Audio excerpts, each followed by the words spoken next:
अरे अरे, ये क्या? मेरे खेत में छींची किसने कर दी? सारी गंदगी फैला दी। कितनी बदबू आ रही है। इस तरह जंगल के पक्षी बहुत ज्यादा परेशान हो रहे थे। पक्षियों के खेतों और झाड़ियों के पीछे बीट करने से पक्षियों का जंगल तो बहुत गंदा हो रहा था। करीब में ही उल्लू सेठ का घर था, जिसने अपने घर की सुंदरता के लिए एक गमले के अंदर प्यारा सा पौधा लगाया हुआ था। अब बर्दाश्त नहीं होगा, बस इसी गमले में बैठकर कर देती हूँ। वैसे भी उल्लू सेठ तो हफ्ते भर के लिए दूसरे जंगल गया हुआ है।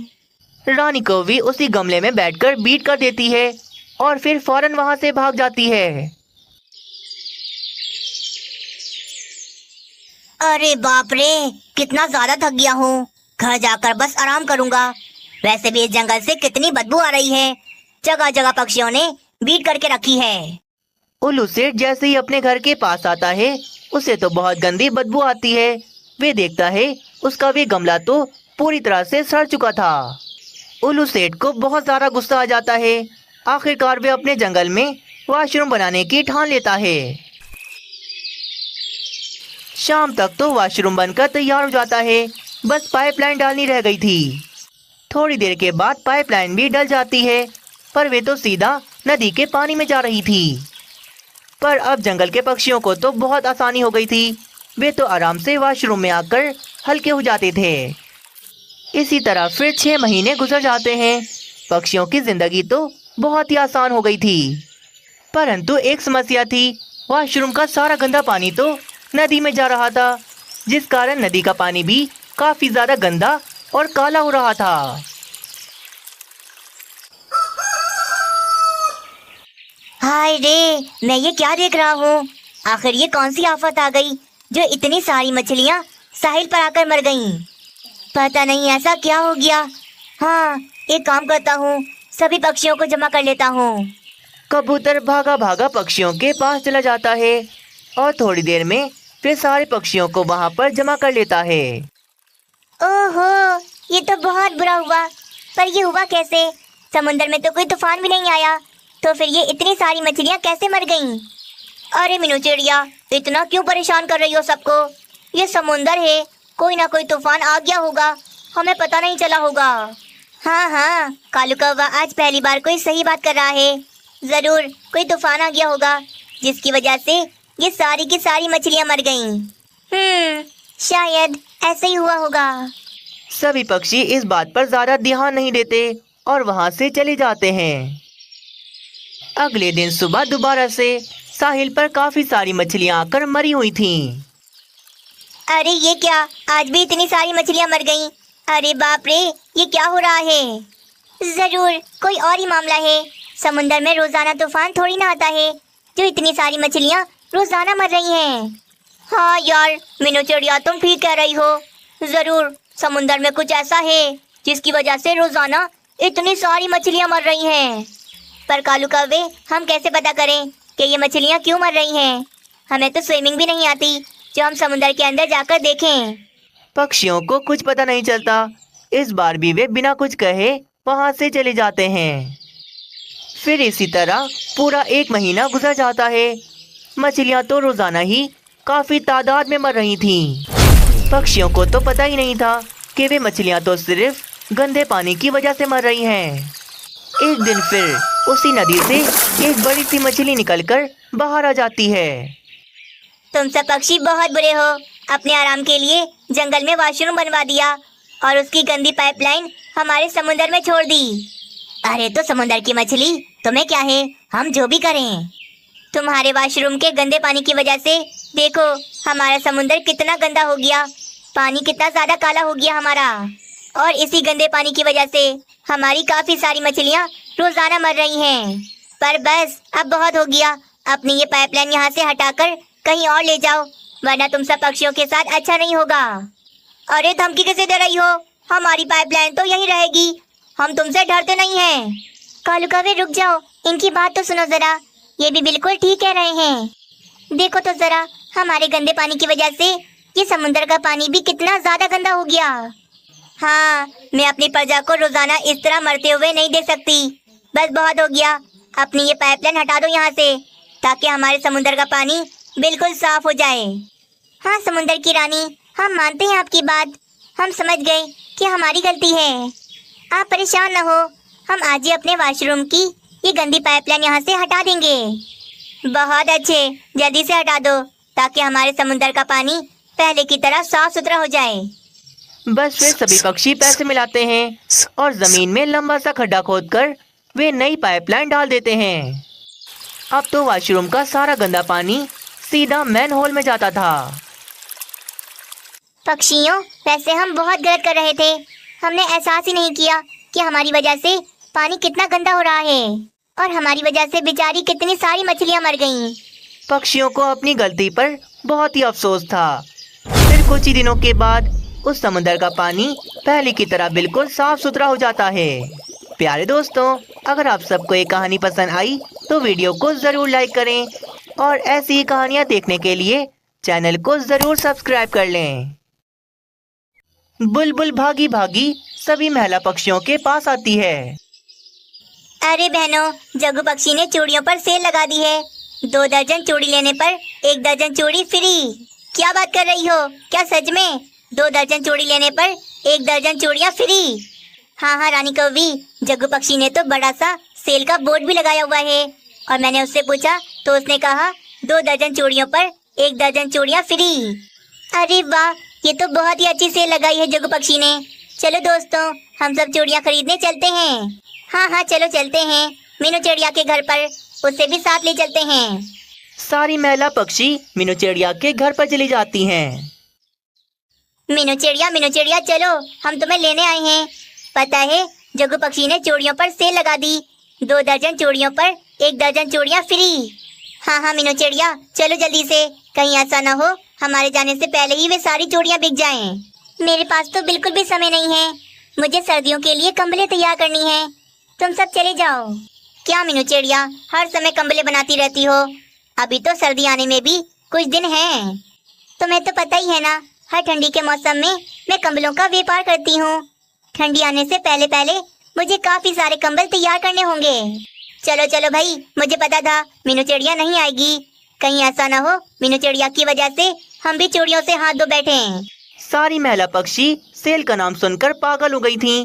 वे सब भागी भागी चूड़ियाँ लेने चली जाती हैं और वहाँ पर आकर वे सारी महिलाएं जग्गू पक्षी से 2-2 दर्जन चूड़ियाँ खरीद लेती हैं, जिसके साथ उन्हें 1-1 दर्जन चूड़ियाँ फ्री मिलती हैं। अरे वाह रानी, आज तो तुमने अपने दोनों हाथों में भर भर कर चूड़ियाँ पहनी है। लगता है आज कहीं जाने का मन है तुम्हारा। नहीं नहीं कालू जी, मुझे कहीं नहीं जाना। वो तो आज जंगल में चूड़ियों की सेल लगी थी, वहीं से लेकर आ रही हूँ ये चूड़ियाँ। क्या तुमने फिर से सेल का सामान खरीदा? रानी, मैंने तुम्हें कितनी बार मना किया है, ये सब बेकार माल होता है। जो बिक नहीं रहा होता तो इसी तरह करके बेचते हैं। अच्छा तरीका निकाला है, बेकार माल पर सेल लगाकर सारा का सारा माल बेच दो। क्या हो गया कालू जी, देखे तो कितनी अच्छी लग रही हैं चूड़ियाँ। आप तो बिला वजह डांटते रहते हो। कुछ समय बीत जाता है। अब तो जंगल में ठंडी का मौसम आ गया था। मीनू चिड़िया ने अपने घर में काफी सारे कंबल बनाकर तैयार कर लिए थे। मेरे हाथ के बने हुए गरम कंबल सारे के सारे बिक जाएंगे। मुझे मेरी मेहनत का फल बहुत अच्छे से मिलेगा। आज ही मीनू चिड़िया जंगल में अपनी कंबलों की दुकान खोल लेती है। दूसरी ही ओर उल्लू सेठ के गोदाम में पिछले साल की काफी सारी कंबलें रखी हुई थीं, जो उल्लू सेठ बेचना चाहता था। फिर तुम देख रही हो, पिछले साल से ये सारी कंबलें ऐसी की ऐसी ही पड़ी हैं। चलो अच्छी बात है, ठंड का मौसम तो आ गया, अब मेरी ये सारी कंबलें अच्छे दाम में बिक जाएंगी। उल्लू सेठ जैसे ही कंबलों को खोलकर देखता है तो ये क्या, कंबलों को तो जगह जगह से चूहों ने खाया हुआ था। हाय रे, सत्यानाश जाए चूहों का, मेरी सारी कंबलें खराब कर दी। अब मुझसे ये कंबलें कौन खरीदेगा? मेरा कितना नुकसान हो गया। फटी हुई कंबलों को देखकर उल्लू सेठ काफी ज्यादा परेशान हो जाता है। सोचा था इस बार ठंडी के मौसम में ज्यादा मेहनत नहीं करनी पड़ेगी, कंबलें बेचकर ही मेरा गुजारा हो जाएगा, परंतु सारी की सारी कंबलों को तो चूहों ने खराब कर दिया। अरे दोस्तों, मैं अपने मायके से वापस आ रही थी तो मैंने रास्ते में देखा कि गर्म कपड़ों की सेल लगी है। 500 का कपड़ा 100 रुपए में मिल रहा है। मैं तो जा रही हूँ ढेर सारी शॉपिंग करने। क्या तुम सब भी मेरे साथ चलोगी? हाँ हाँ, क्यों नहीं, नेक काम में देरी कैसी, मैं चलूंगी। भला मुफ्त का माल कौन छोड़ता है। तुम सब जाओ, मैं नहीं जाऊंगी। कालू जी ने मुझे मना किया है कि सेल का माल नहीं खरीदना। वो कहते हैं सेल का सारा माल खराब होता है। क्या रानी कौवी, तुम भी कालू कौवे की बातों में आ गई। जब एक कपड़ा 500 की जगह 100 रुपए में मिल रहा है तो हम सारा पैसे देकर वही कपड़ा क्यों खरीदें। हाँ, क्या तो तुम ठीक रही हो। चलो, मैं भी तुम्हारे साथ चलती हूँ। कालू जी को झूठ बोल दूंगी। महिलाओं की ये सारी बातें उल्लू सेठ सुन रहा था। वे उन सभी पक्षियों को बेवकूफ बनाने के बारे में सोचता है। दूसरी ओर मीनू चिड़िया के वे गर्म कंबल तो तेजी में बिक रहे थे। कंबल ले लो, कंबल ले लो, मोटे मोटे गरम कंबल ले लो। 1000 का कंबल 500 में, 1000 का कंबल 500 में। ले जाओ, सस्ते का माल ले जाओ। उधर मीनू चिड़िया तो एक कंबल 1000 रुपए में बेच रही थी। उल्लू सेठ की आवाज सुनकर सारे पक्षी हैरान रह जाते हैं। क्या 1000 का कंबल 500 में? अरे बाप रे, इतना सस्ता कौन देता है। तोते जी, मुझे लगता है आजकल सेल लगाने का सीजन चल रहा है। जिसको देखो सेल लगाया जा रहा है, पर सेल से हमारा फायदा हो जाता है। क्या खाक फायदा होता है, बेवकूफ बनाते हैं। ये कंबल 1000 का नहीं 500 का ही होगा। बस हमसे झूठ बोलकर हमें बेवकूफ बना रहे हैं। बस बस, आप हर किसी को गलत ही समझना। पूरे जंगल में ईमानदार तो सिर्फ आप ही हो ना। हट जाए मेरे रास्ते से, मैं तो कंबल खरीद कर लेकर आऊंगी। जंगल की सभी महिला पक्षी मीनू चिड़िया की जगह उल्लू सेठ से कंबले खरीदने का फैसला करती हैं। रानी, हम सालों से मीनू चिड़िया से ही कंबले खरीदते आ रहे हैं। उसकी कंबल ओढ़ने के बाद तो हमें बिल्कुल सर्दी नहीं लगती। मैंने फैसला कर लिया है, इस बार भी हम मीनू चिड़िया से ही कंबले खरीदेंगे। पर कालू जी, मीनू चिड़िया अपना एक कंबल 1000 रुपए में बेच रही है और उल्लू सेठ 500 में। 1000 रुपए के अंदर तो हम उल्लू सेठ से 2 कंबले खरीद लेंगे। थोड़ी देर के बाद जंगल की सभी महिला पक्षी उल्लू सेठ से कंबल खरीद कर ले आती हैं। देखते ही देखते उल्लू सेठ की तो सारी की सारी कंबलें बिक जाती हैं। और वहीं मीनू चिड़िया की कमाई तो आज बिल्कुल भी नहीं हुई थी। मीनू चिड़िया, अगर तुम लालच न करती और अपने महंगे कंबल ना बेचती तो हम उल्लू सेठ की जगह तुम्हारे पास आते। पर अब बैठी रहो, पूरा दिन मक्खियाँ मारती रहो। बुलबुल बहन, मैं कोई खराब माल नहीं बेचती जो सस्ते दामों में दे दूं। सबको पता है कंबल 500 में कभी नहीं आ सकते। जरूर उल्लू सेठ के कंबलों में कुछ गड़बड़ है। अरे चलो चलो बुलबुल, मीनू चिड़िया जल गई। इसकी कमाई नहीं हुई ना, तभी तो ऐसी बातें कर रही है। रात हो जाती है। सभी पक्षी अपने नए कंबल निकालकर ओढ़ लेते हैं। अरे, कंबल ओढ़े हुए आधा घंटा हो गया, पर ये सर्दी तो अभी तक दूर नहीं हुई। और ये हवा कहाँ से आ रही है। बुलबुल जब उठकर अपना वे कंबल देखती है तो ये क्या, कंबल के अंदर तो काफी बड़ा सुराख था। हाय रे, मैं मर गई। ये क्या है, इतना बड़ा सुराख। अरे नाच पीटे उल्लू सेठ, तूने लूट लिया मुझे। सारे पक्षियों का यही हाल था। सभी पक्षियों के कंबलों में बड़े बड़े सुराख थे। मिल गया ना धोखा, कहा था मैंने, कितनी बार मना किया कि सेल का सामान खराब होता है। परंतु तुम्हें तो सस्ती कंबलों की लालच थी। अभी अगर 1000 रुपए देकर मीनू चिड़िया से अच्छे वाले कंबल खरीदे होते तो आज की रात हमें ऐसे ठंड में कांपना न पड़ता। सभी के पति अपनी अपनी पत्नियों को बहुत ज्यादा डांट रहे थे। प्यारे दोस्तों, अगर आप सबको ये कहानी पसंद आई तो वीडियो को लाइक करें और ऐसी ही कहानियाँ देखने के लिए चैनल को सब्सक्राइब कर लें।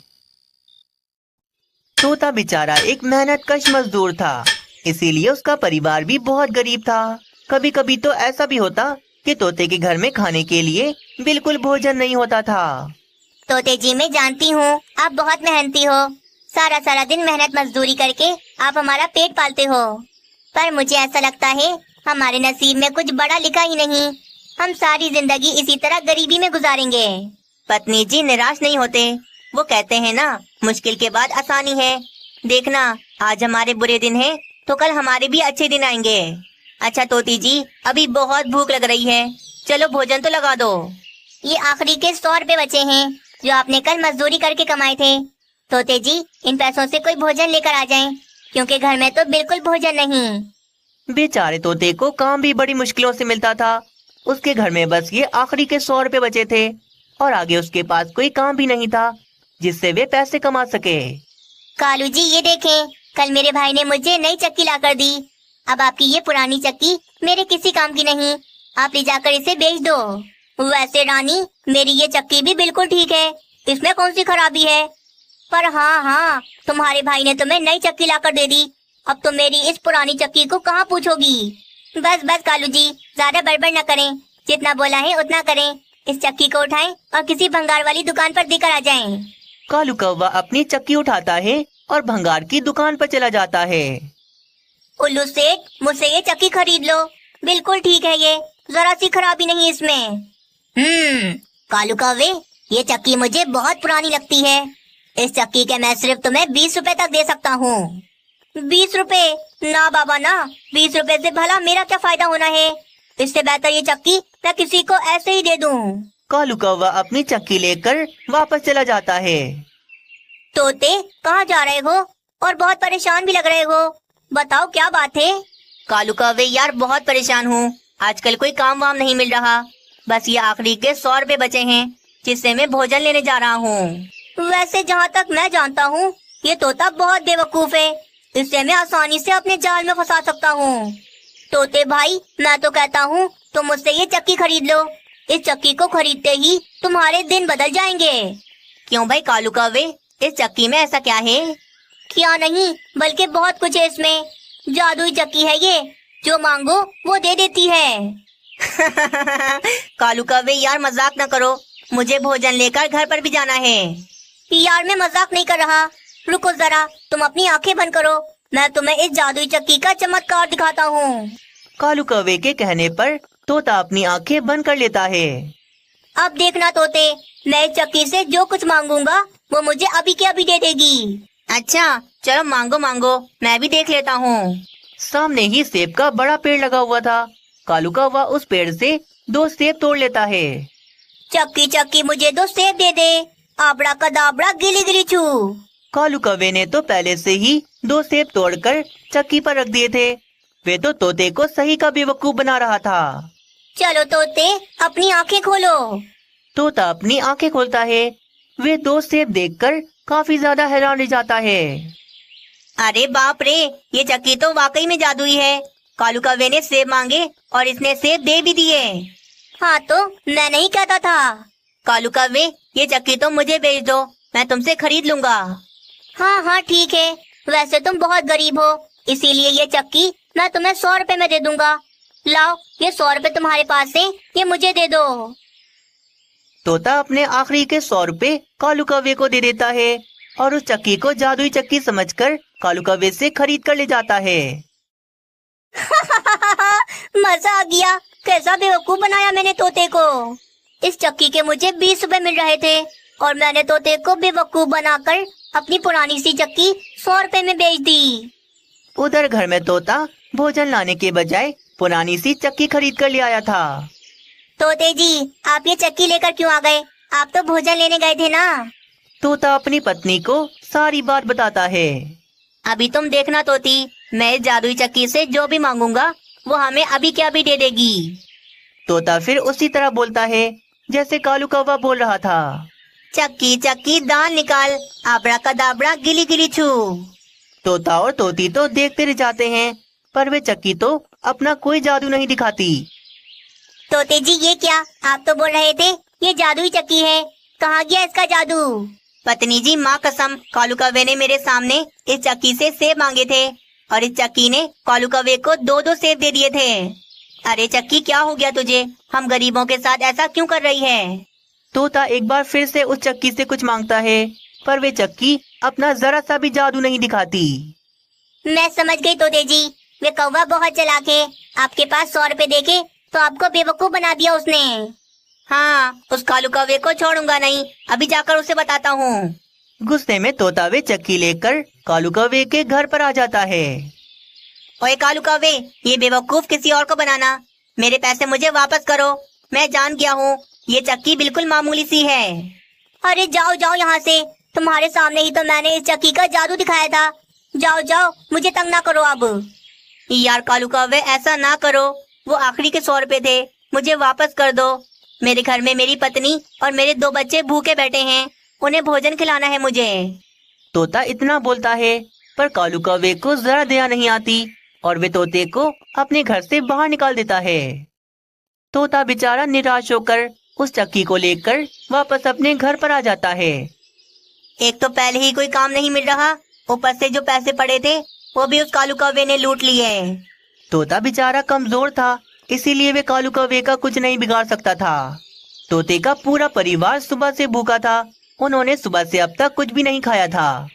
और उधर ही वे कालू कौवा तोते के ही पैसों से मजे से पिज्जा खा रहा था।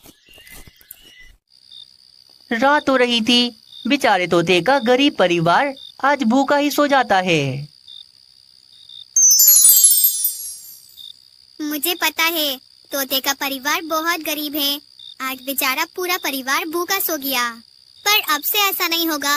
मैं तोते के दिन बदल दूंगी, तोते के परिवार को धनी कर दूंगी। जादुई परी उस चक्की पर अपना जादू करती है और उस चक्की को सचमुच की जादुई चक्की बना देती है।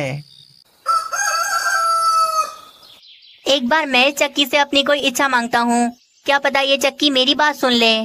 चक्की चक्की मुझे चॉकलेट दे दो, मुझे मीठी मीठी चॉकलेट दे दो। नन्हे तोते का बस इतना ही कहना था कि वे जादुई चक्की अपना जादू दिखाती है और वहाँ पर काफी सारी चॉकलेट्स आ जाती हैं। बाबा बाबा ये देखो, ये चक्की तो वाकई में जादुई है। मैंने इससे चॉकलेट मांगी और इसने मुझे इतनी सारी चॉकलेट दे दी। तोता और तोती तो ये देखकर काफी ज्यादा खुश हो रहे थे। तोते जी जल्दी करें, इस चक्की से दाल चावल मांग लें ताकि हम अपना पेट तो भर लें। फिर तोता उस चक्की से दाल चावल मांगता है। तोते के कहने पर वे चक्की बोरे भर भर के तोते को दाल चावल देती है। मैं नहीं कहता था ये चक्की जादुई है। तोते जी अब तो हमारे दिन बदल जाएंगे। थोड़ी देर में तोते का पूरा परिवार दाल चावल बनाकर आराम से खाते हैं। बस फिर अगले दिन से ही तोते ने अपने ही जंगल में अपनी बड़ी सी दुकान खोली थी, जिसमें वे दाल चावल और काफी सारा सामान बेचता था। अरे तोते, कल तक तो तुम्हारे पास खाने के लिए भोजन नहीं था और आज तुमने जंगल में इतनी बड़ी दुकान खोल ली। कालू कौवे, तुम्हारा बहुत शुक्रिया, तुम्हारा बहुत बहुत शुक्रिया कि तुमने इतने कम दामों में मुझे जादुई चक्की बेच दी। ये जो दुकान में इतना सारा सामान देख रहे हो, ये जादुई चक्की ने दिया है। वाकई में तुम्हारी जादुई चक्की बहुत ही कमाल की निकली। कालू कौवा तो काफी हैरान था।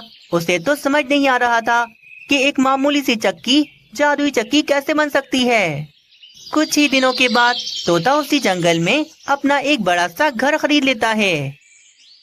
इस कहानी से हमें ये सीख मिलती है कि मुश्किल के बाद आसानी है।